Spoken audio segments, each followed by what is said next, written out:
You know, I knew Dave as a friend. You know, when we have the same kind of ideals.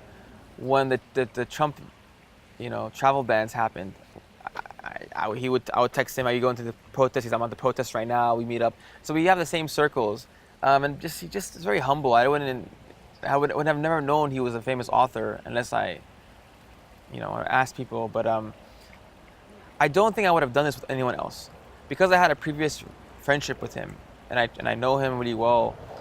The reason why is because your story is your most personal asset you have. And you can't just give that to somebody. Take that, Yeah, you give part of your life away.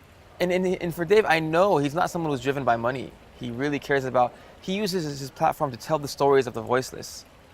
People who like Valentino, the book "What Is the What," Yeah. a review from South Sudan, and so on. And so I have a lot of respect for him tremendously for that.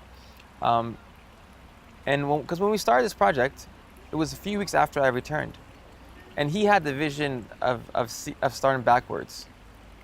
So that's why the last third of the book is very intense.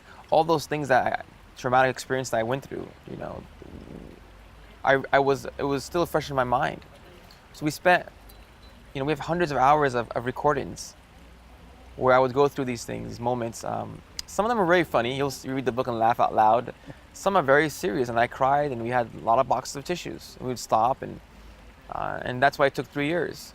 It took 3 years to do this. 3 years. Yeah, and he told me that initially. He said, "This is going to take more than 6 months, maybe more than a year." I'm like, "What are you going to write about for a year?"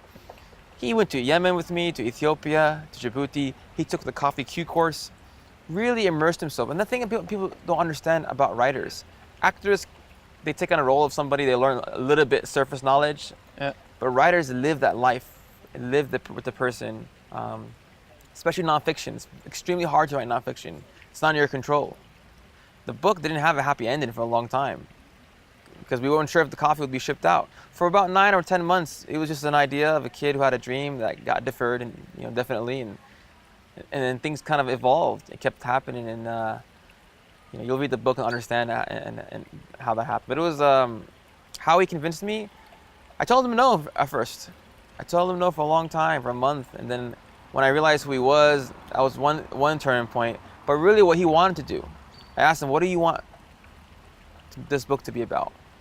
He told me 4 things: the history of coffee, which I was shocked that there wasn't a book about a narrative book about the history of coffee, like about someone's story. Yeah, I learned from the book that the Dutch actually stole the coffee from Yemen. That makes me really happy. Sometimes they say borrowed, but okay. But that it was a story of fair trade and direct trade, and why, as consumers, we need to understand how we buy our things and how we can change the world just by being more aware of how we purchase stuff. It's a story of the political situation of Yemen in the Middle East. Mm-hmm. And then it's my story, growing up, my journey of life, and coming of age, and finding my calling.